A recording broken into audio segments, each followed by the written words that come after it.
Fala assim, que o joelho, ele tá debaixo da coxa, que é pra quê? Pra dobrar a perna. E eu pensei, então, de repente, a função do homem é ser o joelho desse universo. É ser aquela engrenagem... Nossa, que responsabilidade. Que faz diferença. Que ser faz o joelho diferença. do universo. Agora eu vou pensar sobre isso.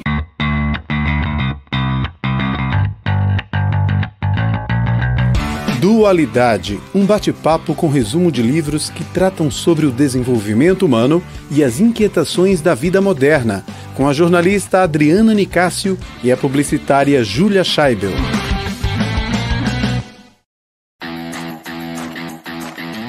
Bom dia, boa tarde, boa noite, ouvintes do Dualidade.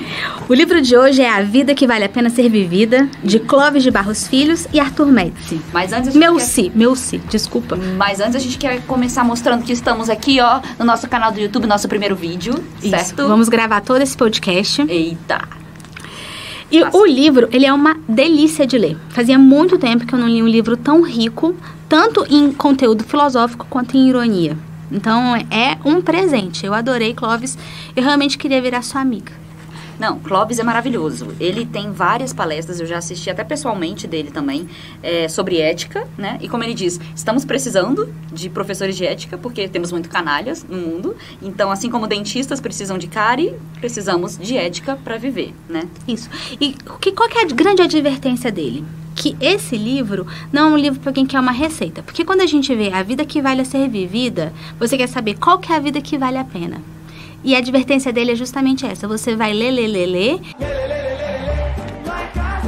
E você não vai ter uma resposta. A vida X vale a pena. E desde que eu comecei a ler esse livro, eu fiquei com isso na cabeça. Porque a todo instante você faz escolhas. E quando você faz uma escolha em detrimento da outra, a que você deixou de escolher, você não viveu. E sempre fica aquele arrependimento. Será que eu devia ter feito isso, eu deveria ter aquilo? Aquela história, né, de caso compre uma bicicleta. Então, dentro desse espírito de que você vai ter zilhões de escolhas, mas qualquer uma que você fizer vai te deixar um certo arrependimento, é impossível ser 100% feliz. Então, eu vou dar um spoiler para quem não quiser continuar seguindo com a gente. A vida que vale a pena ser vivida é a nossa vida. É a vida do jeitinho que a gente é. E a gente vai aprender a se melhorar e a crescer dentro de todas as nossas dificuldades.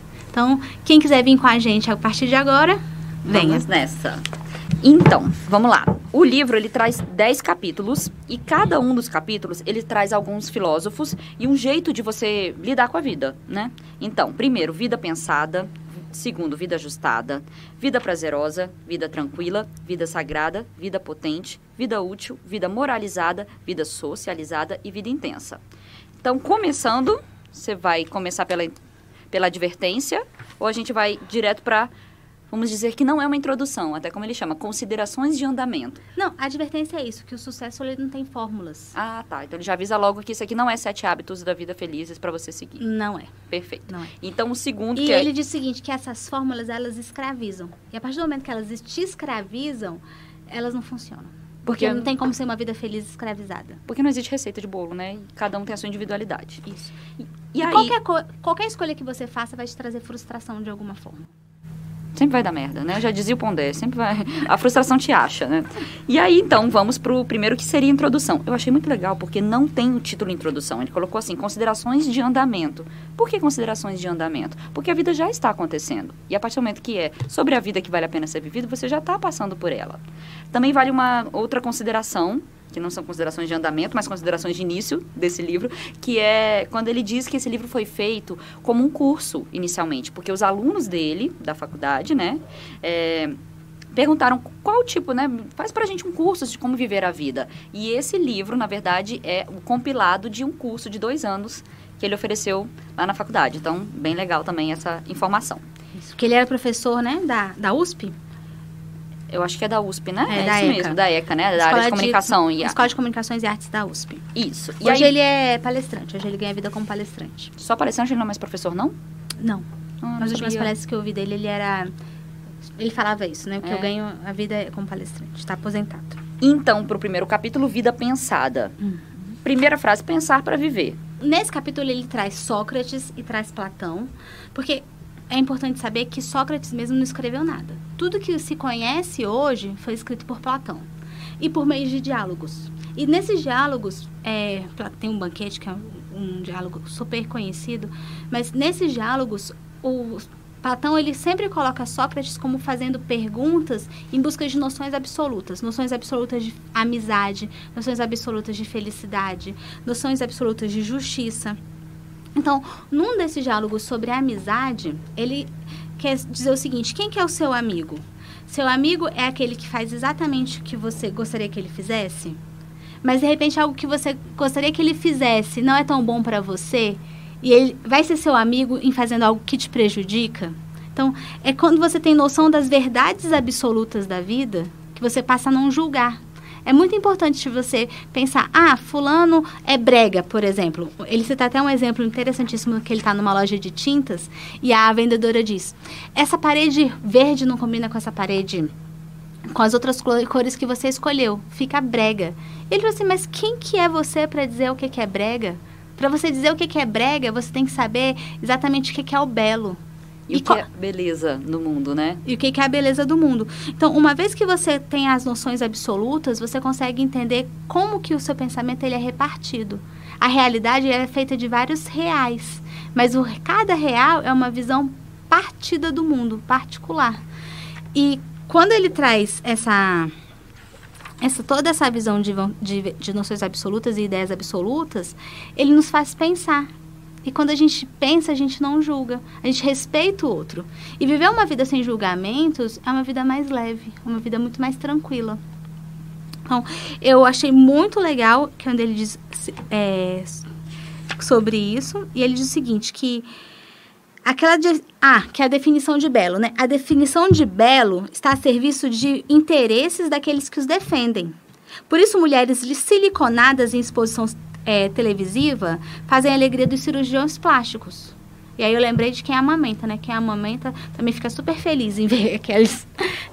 A beleza, né? De amamentar. Não, vai ver aquelas mulheres com os peitos super duros, cheios de silicone. Porque você... a beleza de amamentar. A mulher que amamenta é uma beleza. Não, porque você está com o seu peito todo flácido de amamentar. Então você fica olhando alguém vender na propaganda aquelas mulheres com siliconadas, isso te deixa deprimido. Então, se de repente você passa a acreditar que aquilo ali é algo que te vende, é produzido pelo marketing, né?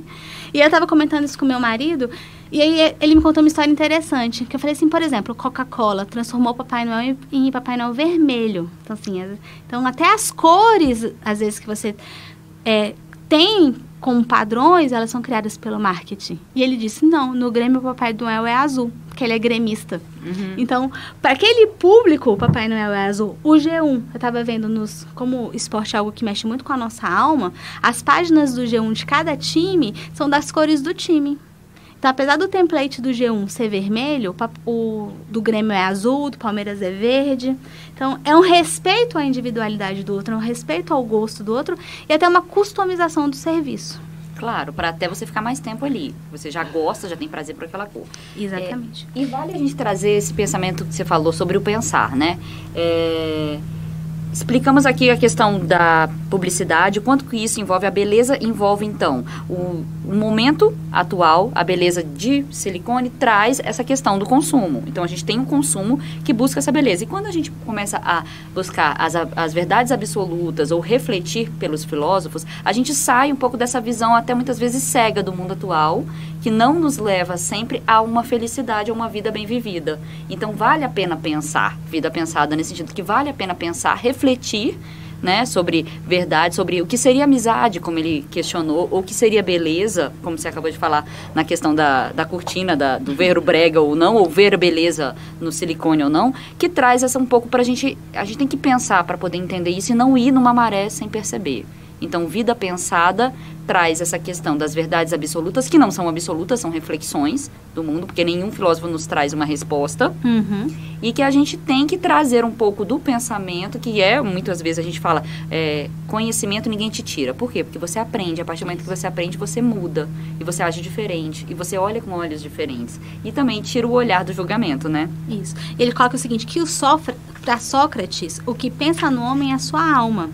E as verdades que a gente busca, essas essências que a gente gostaria, que são importantes para a nossa vida, elas não estão perambulando pelo mundo, elas não estão acesso a um braço de nós. Elas estão dentro da gente, elas estão dentro da nossa alma desde sempre. Então, essa conexão com o pensamento, essa conexão com o mundo, que vai nos trazer elementos para ter essa vida que merece ser vivida. Uma vida pensada. E aí, a gente vai seguindo, então, podemos ir para o próximo capítulo? Vida 2, Vida Ajustada?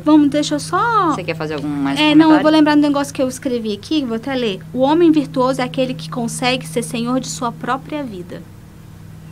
Como ser senhor da sua própria vida? Se a gente está no meio desse tsunami que é, vamos dizer assim, a contemporaneidade, a vida atual. Isso, aí ele coloca o seguinte, que a satisfação dos seus caprichos é entendida como uma escravidão. Então, lá na frente, ele vai falar um pouco do estoicismo e daqui a pouco a gente chega lá, mas é a questão de você, que ele diz o seguinte, que esse controle do corpo pela alma implica compreender o dualismo platônico. Então, é amar aquilo que se deseja, porque o amor, ele vem daquilo que não tem, né? Ele fala muito da falta, né? E aí ele dá o exemplo da filha dele, que queria um videogame, que quando ganhou, passado um tempo, ela já queria outro, mais novo. Então, E que aquele videogame que custou tanto a ele, foi parar no baú, que é o que acontece com as crianças que têm tudo hoje em dia. Não, e que é o que acontece com a gente, porque a gente é que nem criança com celular. Quem é que não está aí querendo mais novo e, enfim, buscando isso? O que acontece? Quando a gente... Eu achei muito interessante essa visão também, que quando a gente deseja alguma coisa, então o amor está naquilo que não se tem. Né? Vamos dizer, o casado quer aquela vida de solteiro, o solteiro quer a vida de casado, dando um exemplo. Isso. E nenhum dos dois está feliz. Por quê? Porque tudo que se deseja, normalmente, é o ausente. É o ausente. A grama do vizinho sempre verde. Então, é o controle um pouco dos nossos desejos e a satisfação dos nossos caprichos que nunca vão se satisfazer. Se você quiser um carro novo, você compra. Se você quiser um iate, você tem. Daqui a pouco você quer um avião. E você nunca vai estar satisfeito. Por isso que vale filosofia. Por isso que a gente gosta de filosofia. Não porque a gente queira uma resposta para tudo, mas que a gente não quer se sentir nadando sem rumo na maré do mundo. Então a gente tem que analisar onde que a gente está, o que a gente pretende da vida, refletir e ver se é o que a gente está buscando, né? Isso. E um ponto que ele põe, que para você escapar um pouco dessa sinuca, que é de ser controlado pelos desejos, é importante você assumir o controle da própria vida. Isso mesmo. E aí, então, podemos ir para o próximo agora? É muito empolgada, gente, na vida pensada. Não, é porque... acho que foi a parte um dos capítulos que eu mais gostei. Que ele coloca um diálogo, que é o seguinte. E se eu não for tão senhor assim da minha vida? Se não tiver ainda encontrado na minha alma as verdades absolutas tão importantes para bem viver? E aí, Clóvis de Barros, ele responde. Bem, aí há fortes chances de você acabar vivendo como todo mundo, à deriva.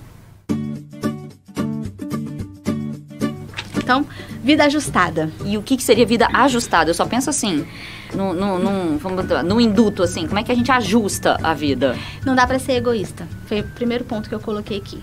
Que é o seguinte, para os gregos, a vida de uma pessoa qualquer só pode ser valorada em função de referências que a transcendem.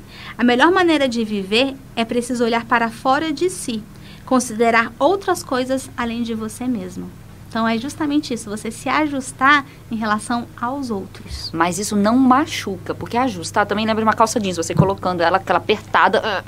Como é que você ajusta a vida, né? Então, quando a gente sabe o nosso lugar, porque não tente ajustar naquilo que não é teu, ou não é o seu papel. Ele traz essa questão sobre o corpo, o organismo. Pulmão tem o seu papel, coração tem o seu papel, intestino tem o seu papel. Claro que se a gente pensar no egoísmo, a gente já se desacoplou desse organismo que funciona e que está, né, cada um fazendo interdependente o seu papel.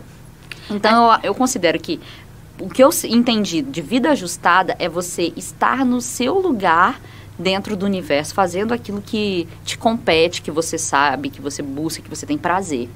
E esse foi um capítulo... Só um minutinho. Troca o tamanho da calça, que se não for ela para ajustar, você troca de calça e se ajusta e acha seu lugar, entendeu? Ou então faz um regime. Você e a dieta. Manda bala. O que eu achei interessantíssimo nesse capítulo, e foi um capítulo que eu fui e voltei algumas vezes para poder entender, porque ele diz que o ser ele precisa conhecer, entender e perceber a sua função na sociedade para ele ter valor. E eu fiquei pensando, será que é só o utilitarismo que ele traz? Que tudo tem que ter uma utilidade? E é justamente o contrário. Como ele diz que o intestino tem sua função, que as coisas têm sua função, que o ser humano ele tem que ser importante pelo simples fato de ser. ele não importante para ele mesmo. E a função dele é ser. Então, ele não precisa ser para os outros. Ele precisa ser para ele mesmo. Muito legal isso. E ele traz o exemplo, como o Clóvis é ótimo, ele sempre traz exemplos práticos, ele traz o exemplo dos cachorros, que a filha dele, de 7 anos, pergunta por que o meu cachorro, né, que deve ser aquele estilo salsicha, né, eu ia falar isso agora, por que o meu cachorro tem esse estilo e o cachorro da minha amiga é totalmente diferente, tem aquela língua azul, ele é cheio de pelo e língua azul. Então, aí ele traz essa explicação de que cada estilo de cachorro, né, que no caso cada jeito dele ser, é para um objetivo. No nosso caso, o cachorro que é comprido é para entrar na toca. Aí, ele precisa de uma toca para ser feliz. E aí a menina fala, mãe, o nosso cachorro não tem toca, então ele não é feliz. Né? E a mãe dele, a mulher dele, que já tá cansada dele ensinar filosofia pra uma criança de 7 anos, muito bom, vira muito pra bom. ela e fala, então vai lá, pede pro seu pai construir uma toca pro seu cachorro ser feliz. É muito legal. Então, isso também traz essa referência das diferenças da gente. Eu lembro muito quando eu era criança, assim, muito branco, minha família toda gaúcha, né, assim, enfim, germânica, da parte do meu pai, e a gente ficava se olhando e a gente era estranho na praia. Quando a gente ia, por exemplo, passar as férias na praia, eu nasci até no Maranhão, então, assim, imagina, a gente era, assim, ETs na praia, porque como pode? Tão brancas. Então, assim, trazer essas referências de ajustar e saber que as diferenças existem, porque existem estilos, modelos, formas de viver e jeitos de pessoas serem, seja culturalmente, seja, vamos dizer, fisicamente, como eu acabei de dar um exemplo, traz essa noção de saber que a gente tem um lugar, sabe? Ele diz o seguinte, que o homem tem um lugar no mundo. Ele tem esse lugar. E eu fiquei pensando, a gente não foi criado para guerra. A gente não foi criado para discussão. A gente não foi criado para ambientes de trabalho estressantes. Por quê? Porque quando a gente está num ambiente estressante, o que acontece com a gente? A gente, ó, a gente como é que a gente fala? Vai desmininguindo, né? A gente vai perdendo a nossa força vital. Perdendo. Que tem essa parte no livro que é a vida potência, né? Vida potente, que é muito legal. Mas nesse lugar, nesse momento de você ter o seu próprio lugar, tem uma diz o seguinte, que ele fala assim, que o joelho, ele tá debaixo da coxa, que é pra quê? Pra dobrar a perna. E eu pensei, então, de repente, a função do homem é ser o joelho desse universo, né? É ser aquela engrenagem... Nossa, que responsabilidade. Que faz diferença. Ser o joelho do universo. Agora eu vou pensar sobre isso. E nesse capítulo ele traz a história e a saga, né? De Ulisses, em Homero e Odisseia. Eu confesso que eu não li. Odisseia de Homero. Eu falei Homero e Odisseia, mas é Odisseia de Homero. E porque achei um livro extremamente complicado. E a explicação dele é uma explicação tão inteligente, tão compreensível, que você fica até com vontade de ir lá e reler o livro. E quando ele fala sobre toda a guerra de Troia, ele diz o seguinte, que Ulisses, ele sai da ilha, né, deixa Penélope com o filho e passa 10 anos indo para um lugar que não é dele. E nesses 10 anos de viagem, ele perde muito da essência. E na volta, ele se deixa aprisionar por Calipso. E fica mais 10 anos longe da ilha e longe de Penélope. E são 10 anos muito tristes. Apesar de dele ter todos os prazeres, apesar dele ser recompensado com sexo durante 3, 4 vezes aí por dia, ter todas as belezas, ter toda a alimentação, ele tem tudo, praticamente tudo, mas isso vai entristecendo ele, e ele fica ali todo final do dia olhando para o horizonte em busca de Penélope. Por quê? Porque o lugar dele é ao lado de Penélope. E a conclusão que Clóvis traz para a gente é que quando ele tem a oportunidade de sair de lá, Calipso ainda tenta um último golpe, que é, eu te dou a vida eterna e a beleza eterna para você ficar aqui do meu lado. E o que Ulisses diz? Não, eu prefiro a finitude. Então, uma das coisas que ele diz é que a certeza de que a gente tem fim, a certeza de que a vida acaba, também faz parte dessa felicidade, dessa beleza da vida. Então, tudo é provisório, nada é definitivo e tudo tem um fim. É isso mesmo, muito legal. E aí a gente vai seguindo, e ele diz que como tudo no universo, na natureza, tem o seu sentido, ele trouxe o exemplo do organismo, ele traz o exemplo também do vento, ele diz, o vento está ali.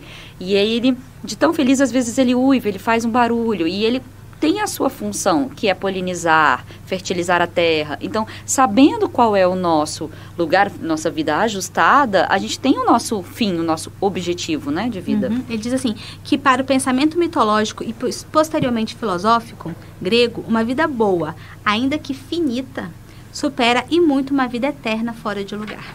Com certeza. E aí a gente vai seguindo para o próximo.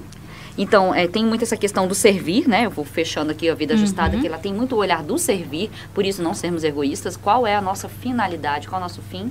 Para ajustar o que a gente faz, o que a gente gosta de fazer também, para ter um certo prazer, a gente vai entrar também nesse outro capítulo. E aí, então, é ter o servir como vida, né? Como vida. Mas ele fala o seguinte, que a vida que vale a pena ser vivida é a vida que nos ajustamos no universo, ocupando o lugar que é nosso, desempenhando com excelência a atividade para a qual fomos talhados e buscando a finalidade que é a nossa parte como um todo. E aí vamos para o capítulo 3. Vida prazerosa. Vida prazerosa. Por quê? Porque queremos, como seres humanos, prazer fugindo da dor. É natural, é instintivo que a gente saia da dor e vá para o prazer. E aí ele traz outra referência que é filosófica, que é toda a tradição de Epicúrio. O que é muito interessante, que ele desmistifica quem pensa que Epicúrio era glutão e beberrão, percebe nesse capítulo que é justamente o contrário. Que a vida prazerosa que ele traz é justamente uma vida de privação. Porque para Epicuro, o que é a vida feliz? Né? É uma vida onde as necessidades básicas são atendidas. E quais são as necessidades básicas? As necessidades que se aproximam dos animais, das necessidades dos animais. E que não te ameace de morte. Então, comer e beber. Sexo é uma atividade essencial? Para Epicuro, não. Por quê? Porque você pode viver muito bem sem. Enfim, alguns matam os outros, mas de uma forma geral você não morre por falta de sexo. Então, toda essa vida prazerosa é o prazer, mas é um prazer muito escasso. E que o próprio Clóvis de Barros, ele acaba admitindo que na nossa vida, com tanta ambição, com tanto buscar, com tanto querer, é muito difícil. E aí ele traz o exemplo de que prazer, né, e felicidade teriam idades para viver. Traz o exemplo de Platão e Aristóteles, que só ensinavam ética e felicidade para alunos acima de 30 anos. Por quê? Porque ele considerava que eles não tinham ainda tido a experiência de vida para ter esse entendimento sobre felicidade, sobre ética. Eu acho isso muito legal, porque realmente eu sempre bato nessa tecla, né, sobre as experiências de vida, né, sobre a idade, que nunca a gente está fechado para viver tanto alegrias quanto frustrações na vida. Então, é interessante que até para falar de prazer, e aí você pensa nessa vida prazerosa de glutão, de beberrão, quando muitas pessoas olham para o olhar do prazer com um olhar de pecado, até pelo cristianismo, por toda a nossa, né, sociedade com esse olhar, muitas vezes olha para o prazer para o lado negativo. E há um prazer instintivo e é preciso a gente não só educá-lo também, mas não deixá-lo de viver. Não significa que eu tenho que cortar os prazeres, porque os prazeres, vamos dizer, mundanos ou necessários, vamos dizer assim, nos contaminam. O problema são os excessos mesmos, né? E aí, o que a gente traz também? Um exemplo que ele faz é, você tá, sei lá, 4 horas num sol estonteante, bebe um copo d'água, é de um prazer essa água, assim, inigualável. Tá segurando com vontade de fazer xixi. E no banheiro é um prazer, assim, inenarrável quando você tem uma necessidade, muitas vezes fisiológica. Então, assim, viver os prazeres não significa necessariamente que eu tenho que comer aquela comida maravilhosa, prazerosa e, assim, me estupefar pelo excesso ou mesmo pela elegância. Há um prazer da vida, do viver, que também foge à dor e que me faz sentir que eu estou vivendo. O que é interessante é que para Epicúrio a felicidade ela é alcançável. Mas é alcançável assim. Você tem as suas necessidades básicas e você satisfaz essas necessidades básicas. E considerando que necessidades básicas são beber, comer e dormir. Imagina. Não acho que só beber, comer e dormir. Não, é ele que disse, o Epicuro. Tá. Desculpa aí, tá. É porque eu queria te contar desse pedaço que veio na minha mente, sobre prazer. Eu lembro um dos livros que a gente já leu, que é o Gigovati, e ele fala que muitas vezes a gente, como seres humanos, até muitos brasileiros também, enfim, perder o prazer do ler, do estudar. Porque existe um prazer nisso também. Quando você busca e você começa a aprender, não é do ler e estudar, mas do aprender, que é a tal da curiosidade, daquela coisa da infância, que você vai trazendo para a sua vida adulta e vai mantendo esse prazer do aprender, ele se torna assim, não vou dizer tão igual a sexo, mas assim, ele traz no ser humano e ele atinge um prazer assim, que é de vida mesmo. Te traz um prazer físico. E eu queria lembrar isso, Gigovati fala sobre o prazer também. Ele diz assim que só a busca do prazer, que pressupõe a satisfação dos desejos naturais e necessários com comedimento, permite a realização da felicidade.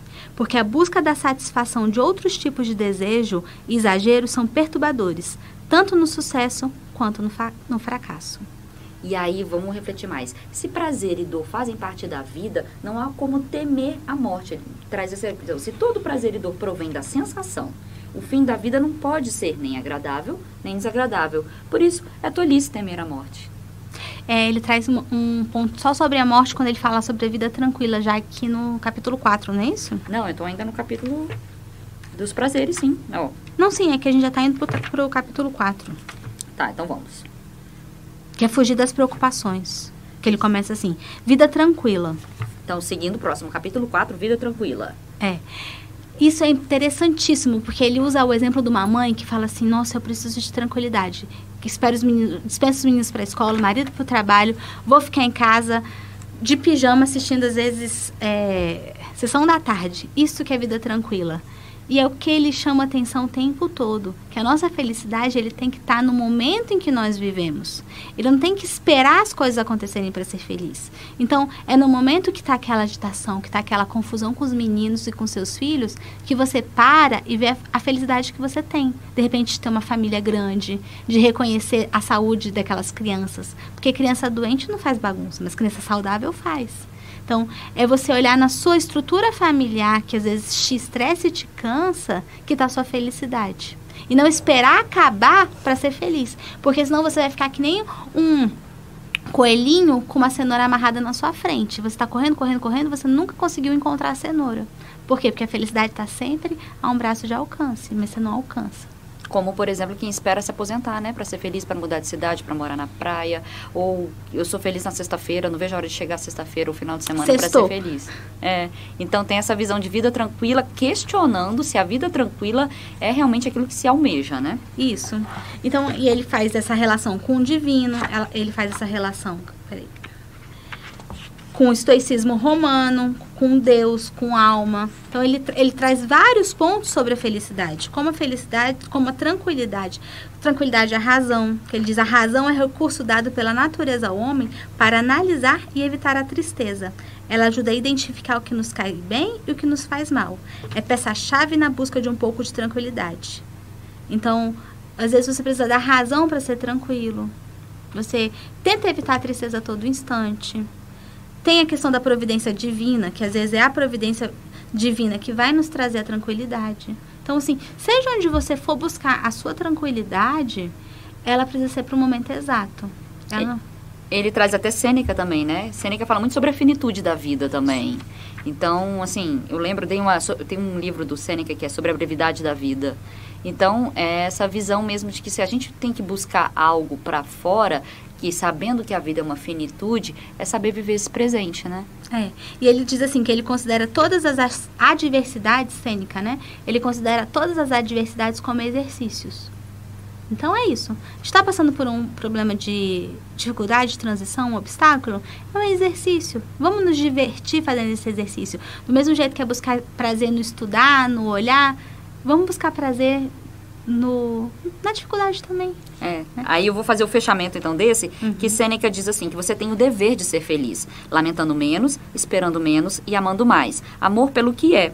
E que render-se à tristeza, acomodar-se com ela, é uma desordem cosmológica. Então, não seria, vamos dizer assim, parte da vida ou parte do... Porque vida a gente pensa em algo pulsante, vida a gente pensa diferente de morte, vida é aquilo que você anda, caminha, faz, o que vale a pena viver. Não seria manter ou, assim, abraçar essa tristeza como parte do seu ser vamos dizer, o tempo todo. A gente até fala sobre abraçar a tristeza, ele fala muito nesse livro disso. Mas saber lamentar-se menos, lamuriar-se menos para você ter um bom viver, né? O reclamar menos também. Então, assim, se você é triste, você percebe que naquele momento de tristeza, se eles perdurarem, vira depressão. Então, capítulo 5, Vida Sagrada. Seguindo. Deus participa da nossa vida. E aí, como todo filósofo, a gente não vai poder entrar nesse problema, porque senão a gente vai começar a brigar, eu e a Júlia. Ai, meu Deus, né? Já de sagrado. Porque como todo filósofo, ele vai questionando toda a religião. Acaba questionando o cristianismo, diz que Deus, ele é um ser de carne e osso, né? Então, não é para aí que a gente quer ir. Não, ele traz um pouco, vou fazer só uma frasezinha aqui, porque a gente não vai deixar de passar esse capítulo. Yes! O que acontece? A gente tem que ter a humildade. Ele fala, quando você olha a Deus e vê um superior a você, você tem que ser humilde, você tem que estar abaixo. E você, tendo essa humildade, ele contrasta com o orgulho e a pretensão dos filósofos, que querem entender tudo e querem questionar tudo. Mas também, como você vai trazer uma fé cega? Então, você também não pode ter uma visão de fé, de acreditar cegamente no olhar dele, mas muitas vezes você precisa dessa fé cega para quê? Para dar a credibilidade a Deus. Então, torna-se uma dualidade. Que ele diz assim, que o cristianismo, ele muda o pensamento sobre a vida. Porque para você poder ter esse pensamento sobre a vida, você tem que confiar. E confiar em quem? Confiar em Deus. E Deus está fora, Deus transcende. Então, é uma pergunta, porque aquele que não tem fé faz o quê com aquele que não tem fé? E aquele que não tem fé está fadado a não ter uma vida boa? Pelo contrário, porque existem dois tipos de fé. Existe uma fé divina, que é quando você acredita em Deus, e existe uma fé no próprio homem, quando você acredita em si. Todas essas duas fés, formas de fé, elas te impulsionam para algo, elas te dão força de vida, elas te levam para alguma coisa.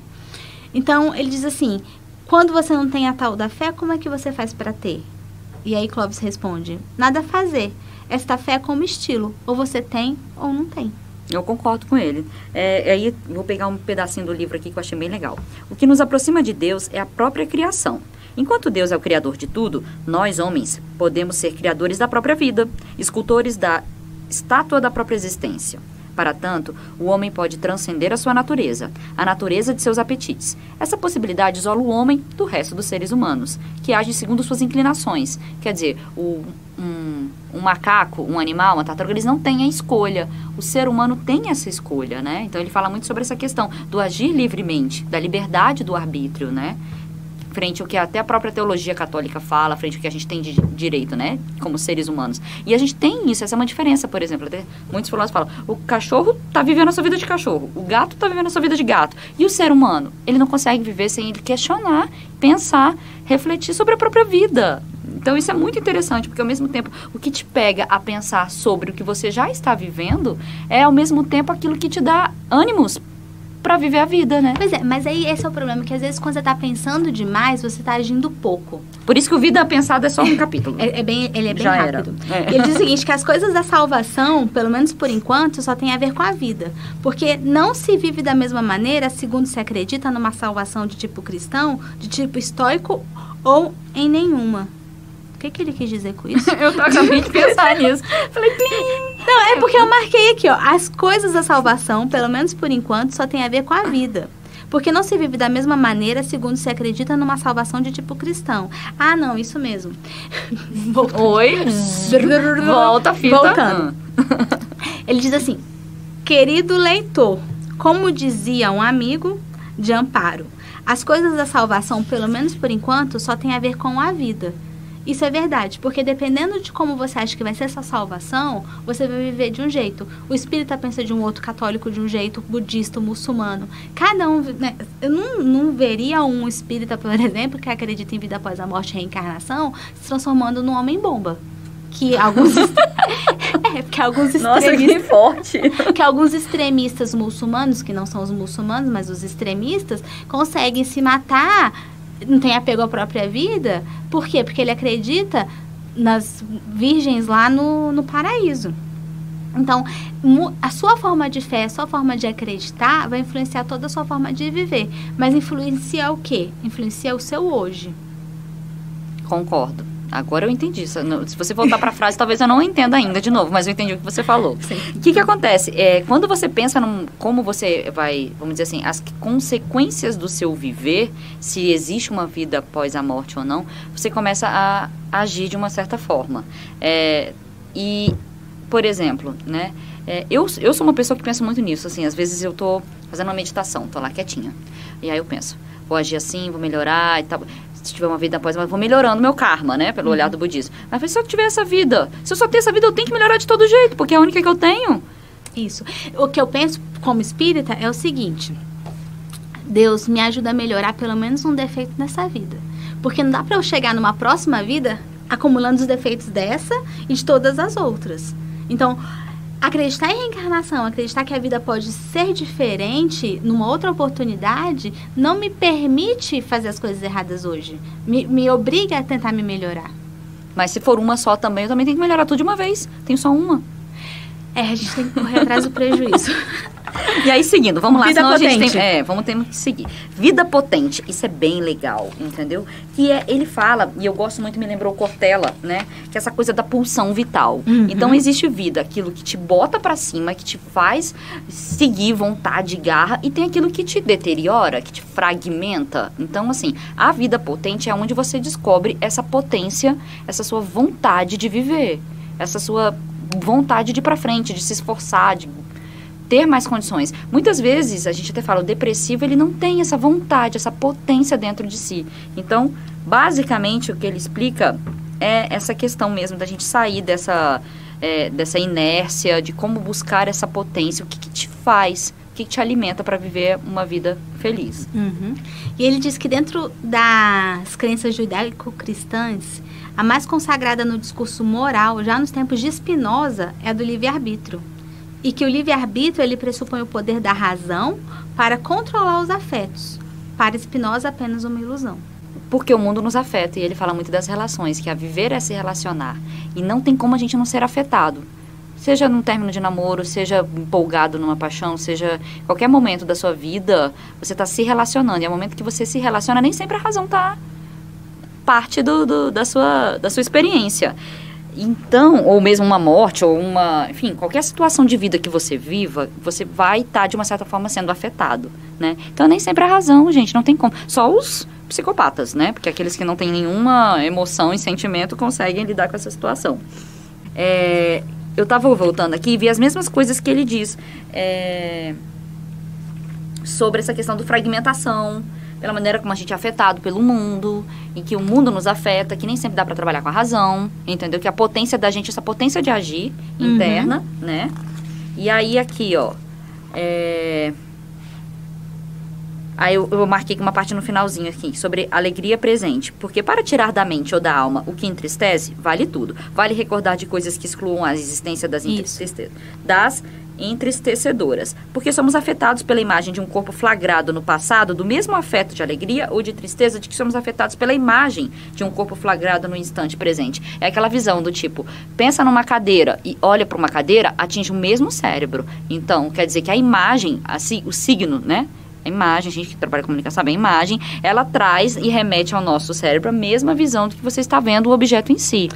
Isso é aquela semiótica. História de que, não, isso é aquela história também de que pro nosso cérebro não existe fantasia e realidade. Ele não consegue distinguir realidade e fantasia. Então, se você fica pensando em algo, uma tristeza, é como se você estivesse revivendo aquele instante o tempo todo. Isso, muitas vezes, até em questões de pós-traumático, etc., a gente vai trabalhando essas questões emocionais para ir levando para o lado bom da vida, né? Então, a gente tem que substituir, sempre pensando em coisas positivas. Se o pensamento positivo, se a alegria, ela aumenta a sua potência interna de viver a vida, é a partir daí que você tem que buscar este tipo de... Por isso que coaching, no caso, dá certo, por isso que pensar positivo, por isso organizar a vida e olhar pra frente, tomar sol, correr, fazem de você te dão mais potência para viver. Não, e assim, é uma coisa que ele diz assim, que não dá pra você viver pulando de alegria em alegria, que isso você não vai conseguir. Não tem como você ser feliz o tempo todo, 24% do tempo. 24% é ótimo, né? 24% do 100. 24 horas do dia. Mas é que é entre uma felicidade e outra que você vai conquistando a sua felicidade. Que a roda vai girando, Por isso que eu falo que a vida é uma vida de experimentar, né? Não é nos 30 que a gente aprende sobre ética, porque vai girando e você vai descobrindo tudo aquilo que te dá prazer, que te dá potência. Porque o que dá potência para um não significa que dá para o outro também, né? E o que é essa vida útil? Me conta aí. Vamos para o 7, vida útil. Aí ele fala o quê? Sobre utilitarismo, sobre como se a gente já falou sobre o nosso lugar no mundo, sobre como estamos, o que fazemos neste lugar, o que oferecemos ao outro, até onde o que fazemos é útil para o próximo, certo? Uhum. E ele diz que o utilitarismo ele continua muito na moda.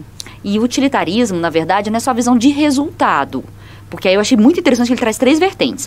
Uma é o que é o resultado para o outro, do que você faz, o seu fazer e a sua vontade de fazer. Então, qual é a vontade que te deu isso?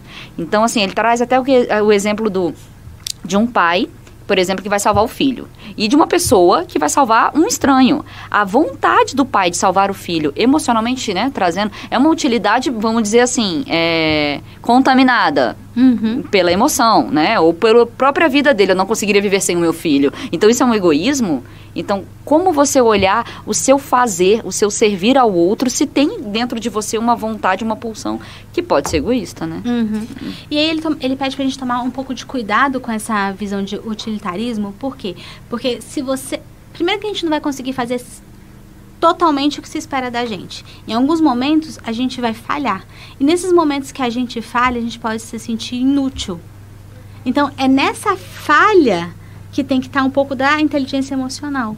Porque você não tem que fazer 100% do que esperam de você. Você é um ser humano, você não é uma máquina. É aquela história do eu não sou um robô, né? Então, como você não é um robô e você vai falhar nesses determinados momentos, você deixa de ter, em sociedade, quando você falha, a questão do pertencimento. Então, embora você tenha que ser um super homem, uma super esposa, uma super mulher, você também tem que dar um desconto de que você não precisa ser super em todas as áreas da sua vida. Volta lá no episódio Sociedade do Desempenho, que a gente é bem crítico nessa questão do fazer, né? Do fazer, Então, essa questão de você ser do utilitarismo... Eita, puxei aqui. Quem estiver vendo a gente no YouTube vai ver metade do meu cabelo.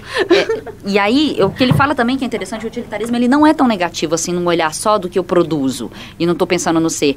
A produção, ela tem que gerar alegria no maior número de pessoas. Então, muitas vezes, você toma uma atitude que pode ser ruim para você, mas se é boa para as pessoas ao redor de você, ela convém. E convém quando? Quando dá alegria ao maior número de pessoas. Isso. E uma coisa, só voltando atrás um pouquinho naquele meu pensamento anterior, que o mundo ele não pode te fazer se sentir um fracasso, porque você não entregou o desempenho que você deveria ter entregado, o que se esperava de você. E ele já conclui esse capítulo dizendo que se você não consegue se sentir eficaz, que se sentir eficaz às vezes não é exatamente uma escolha consciente, né? É uma condição de aceitabilidade, de pertencimento e convivência aprazível. Você se sentir minimamente eficaz. Sim, por não gerar tristeza. Aprazível no sentido de interno, não? Isso. Não, isso mesmo. É porque eu fico pensando, gente, a sociedade ela se move o tempo todo para te fazer se negar.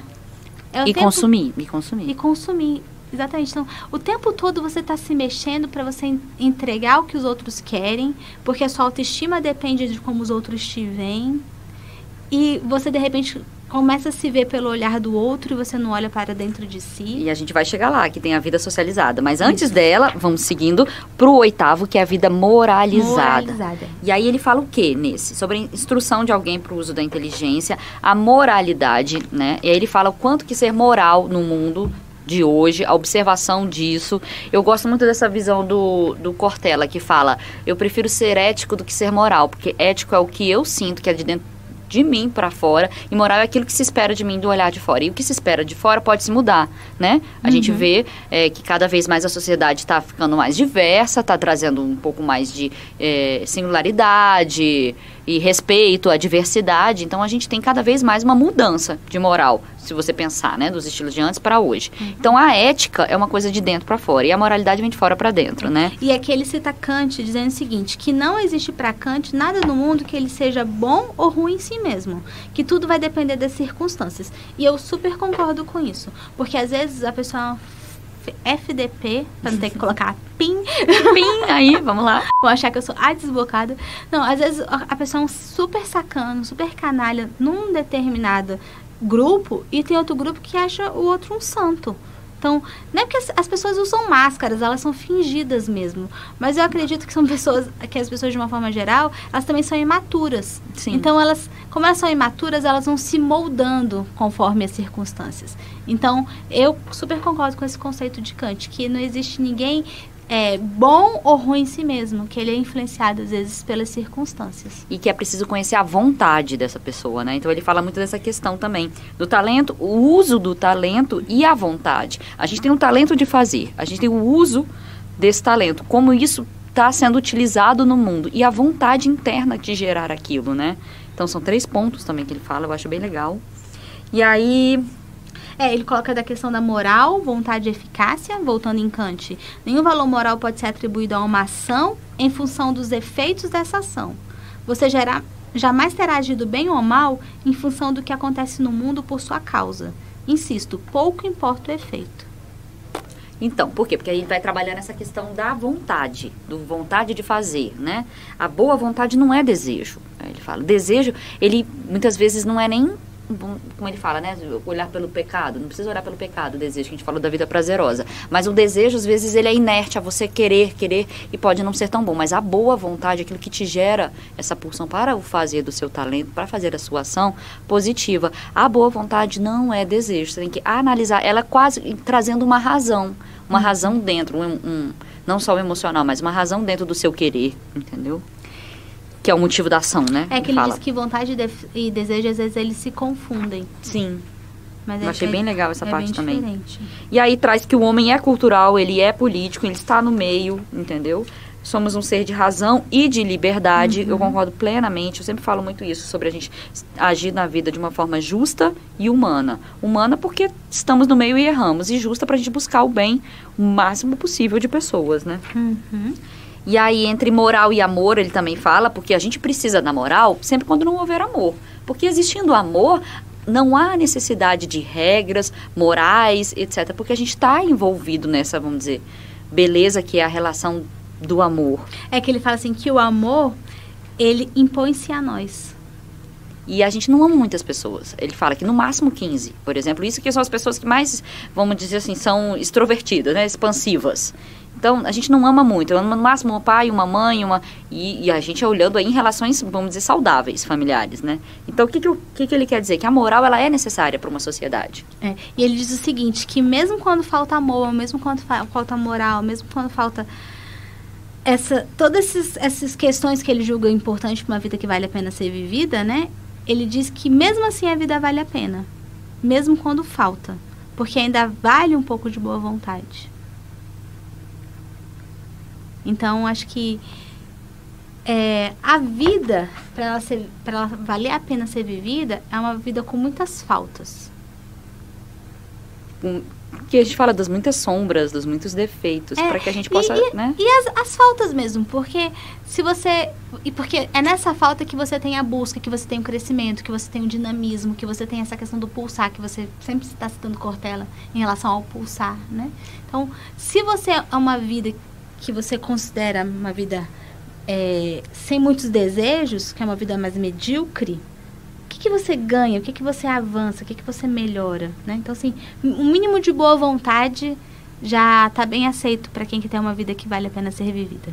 Eu estava ouvindo uma história que falava assim, né? Era Deus e era o diabo e a pessoa estava em cima do muro, né? E Deus lá insistindo, vem para cá, pro meu lado, vem pro lado positivo. E aí fala, por que você, diabo, não tá chamando, né? Trazendo pro seu lado? Porque se ele está em cima do muro, ele já está do meu lado. E a gente já falou sobre isso, sobre os mornos também. Então, quando a gente não tem desejos... vomitá-los. Quando a gente não tem desejos na vida, quando a gente realmente já não tem o que viver e vamos viver o que é, provavelmente essas pessoas são carrascos no mundo. Elas fazem maldades, simplesmente porque elas não veem o porquê de viver. E aí elas vão destruindo, vão por onde passam. Por quê? Porque não há desejo de vida, e vida vem do pulsar. Então, ainda que seja imaturo, ainda que, vamos dizer assim, que existam erros, e aí por isso que eu falo das sombras, a gente tem o direito de buscar, eu acho que a gente tem o direito, a gente tem o dever de ter essa pulsação interna para que a gente possa estar querendo se melhorar, né? Bem, e aí... Isso é interessantíssimo. Você lembrou também de outra história, que tinham 2 animais, o filósofo diz, né? Que existem 2 animais, 2 cães dentro de nós, um raivoso e um tranquilo. E qual que é o cão que sobrevive? Aquele que você alimenta mais.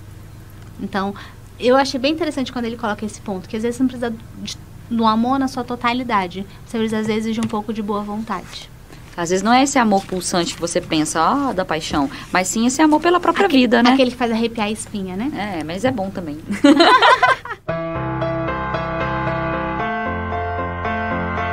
A gente vai pro 9 agora, que é o Vida Socializada. Aí ele fala sobre a solidão. A gente já falou muito sobre solidão no Como Encarar a Solidão, do dilema do Porco-Espinha. Do Porco-Espinha, do Leandro Carnal. Fala que a sociedade é essa mesma, que como as pessoas nos olham, a gente fica feliz quando é congruente ao que a gente pensa da gente mesmo, e olhando pro olhar de quando não é, a gente se sente mal. Então é preciso fazer essa conexão entre o que os outros esperam da gente, o que a gente é, a nossa essência, o que os outros falam. E aí a gente vai trazendo essa socialidade da vida, essa, vamos dizer, civilidade, que não tem como não existir, né? Mas a gente tem que tomar um grande cuidado. Ele cita aqui, de uma forma um pouco superficial também, embora seja maravilhoso o texto dele, que é a questão do aplauso, né? Então, como é que a gente vai fazer? Como é que a gente vai agir na vida? A gente vai fazer aquilo que os outros esperam da gente, vai falar o que os outros querem, o que os outros desejam, que aí você vai ter aplausos. Mas os aplausos, eles são fugazes, eles passam, eles vêm e vão. Então, o que fica de essência nisso tudo, nessa vida social? Qual que é a essência? É você fazer para os outros? Ou você fazer dentro da sua vocação? Aquilo que te traz bem, aquilo que te traz prazer, aquilo que te deixa feliz e satisfeito consigo. Faz perguntinha, porque a gente nunca sabe, né? Entre o da gente e o do outro eu acho que é um ajuste, vai ajustando, porque o que a gente quer fazer também nem sempre é o que a sociedade espera, e a gente precisa estar dentro da sociedade. Então, não dá pra andar pelado por aí. Não dá, né? Então, aí o que eu também achei interessante que ele fala é sobre a questão das relações mais estáveis que geram mais, não é felicidade, mas mantém a vida, é uma estabilidade. Então, trazendo um pouco essa questão que ele fala sobre Durkheim, que é um sociólogo, e ele fala sobre dados... Pai da sociologia. Ele traz uma questão sobre quantitativo de pessoas de suicídio, que são pessoas que têm laços menos estáveis. E aí o próprio Clóvis fala, você pode ser uma exceção, você pode ser casado, aí ele fala dos laços estáveis sendo o quê? Família, casado, filhos, relações de trabalho. E se isso acontece, normalmente você tem uma probabilidade menor de se suicidar. Pode ser que não, pode ser que você tenha tudo isso. Eu conheço casos de pessoas que tinham um trabalho estável, família, filhos pequenos, e até diz, os pequenos você ainda pensa que financeiramente, se você se suicidar, você vai deixar um custo, né? Ainda não viveu. É porque o suicídio é uma pessoa que está numa insatisfação tão grande consigo, é uma pessoa que não se aceita de uma forma tão grande que ela acha que o fim da própria vida vai ser um bem para o outro. Mas nunca é. Sempre vai ter alguém que te quer presente. E se você não tá pelo outro, esteja por si. E a gente pode depois até colocar numa edição o número de suicídio aqui, que eu não lembro, acho que é 183, que é um disco de suicídio. Ligue 188 e receba apoio emocional. Que as pessoas que estiverem em depressão, elas podem ligar, que tem toda uma rede de apoio. Porque... como a gente começou esse podcast dizendo, toda vida vale a pena. Toda vida. É isso mesmo. E o capítulo 10, que é a vida intensa. E aí vamos para o capítulo 10, fechando, né? Ele fala, então, eu queria só relembrar que essas questões dos laços, como os laços são importantes, como as relações são importantes. Não importa qual a relação que você tem, pode ser com um cachorro. E aí eu deixo o pondé com todos os animais lá e os vinhos caros, entendeu? Porque, assim, você estar no mundo e saber o seu lugar e não necessariamente depender do outro para si, mas que você saiba que você faz parte desse mundo interdependente. Você, assim como um organismo tem toda a sua complexidade, nós estamos no mundo e fazendo parte dele, né?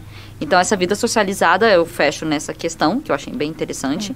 Que é importante você estar dentro da sociedade, mas não se comportar só por conta da sociedade, né? E aí, vamos para o 10, que é o vida intensa. Vida intensa é assim, tá tão bom que eu não consigo nem pensar no tempo. Tá tão gostoso que eu não consigo nem lembrar do meu corpo. Por quê? Porque ele traz o exemplo de um cinema. Você vendo um filme, você tá tão entretido naquele filme que quando você sai, você... Ai, deixa eu lembrar e chegar a lembrar que eu tenho vida. Porque eu tava tão entretido na história que eu tava intensamente 3 horas no cinema. E aí, então, o que seria a vida intensa? Essa vida também vale a pena. Essa vida vivida com tanta intensidade, ela vale a pena, né? Não tem tempo de olhar para o lado. Que é aquela história, né? Da pessoa que estava num grupo de corrida, não queria participar do grupo de corrida, porque todo mundo falava mal e tinha intriga. Aí o treinador diz o quê? Faz o seguinte, corre aí, dá 3 voltas na quadra, com um copo de água na mão, para você, e depois que você fizer essa corrida, você me conta se você quer continuar ou não, né, no grupo. E depois que ele dá essas 3 voltas com o copo na mão, sem deixar a água cair, o treinador diz, e aí, você ouviu as pessoas criticando, falando mal uma das outras, fazendo fofoca? E o que ele diz? Não. E ele, então, que estava ocupado demais. Então, é um pouco desse exemplo, até que a Júlia trouxe um tempo atrás pra gente, que é justamente essa questão. Às vezes você tá vivendo uma vida tão intensa, tão cheia de energia e de foco, que você tem pouquíssimo tempo para olhar para os lados.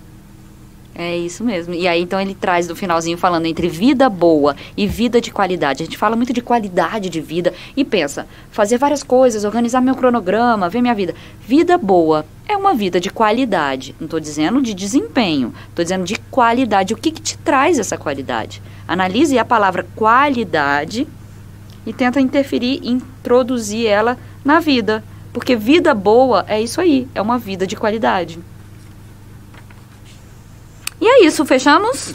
Fechamos. É que tem uma parte tão interessante aqui no finalzinho que ele diz assim... Finalmente, vamos fechar, então. O que é? Eu tô no final do final. Você quer falar? Fala você que eu vou descobrir o que você vai falar. Eu acho que é o mesmo que o meu. Por isso eu fiquei empolgada. Vai lá. Não, é porque eu tô dizendo o que ele diz o seguinte, que num universo que é uma magma de energias que se entredevoram, sem lógica, sem verdades, nessa centelha de vida intensa, gostaríamos que tudo ficasse como está. Que nada mudasse, centelha de eternidade no mundo da vida, poético certamente, mas também lição de vida, vida que vale seguramente a pena viver. Essa é a vida intensa, ela acabou de resumir o capítulo 10, e eu já queria trazer o finalmente, porque quando o livro termina, assim como ele começou com considerações de andamento, porque já estava andando, ele finalizou com considerações de prosseguimento, que se segue a vida que vale a pena ser vivida. E aí ele traz 2 exemplos que eu achei muito legal. De um lado, a reconciliação com o mundo, o ajuste com o real, aceitar o que é o que é. E um outro lado da vida que a gente sempre busca, que é transformá-la, mudá-la, revolucionar. Então, a gente vive entre como dar e como a gente quer mudar a vida, né? Eu achei bem legal essa dualidade, não dualidade, mas essas 2 maneiras que a gente está sempre trazendo de mundo, que é aceitar a realidade e tentar transformar, trazer um pouco dessa jovialidade ou dessa... Não sei se seria ilusão, mas que se cada um fizer o seu pedacinho, uma hora a gente chega lá. Então, super recomendo. Um livro muito gostoso de ler, muito conhecimento. Quanto mais você lê, mais você vai se questionar. E é justamente nessa troca, você com você mesmo, com o livro e com outras pessoas, que a gente vai construindo uma vida. E o tempo passa, né? O tempo vai passar de qualquer jeito. Que a gente aproveite esse tempo se melhorando. Gratidão! Obrigada! Obrigada demais para quem chegou até aqui. Yes! Valeu!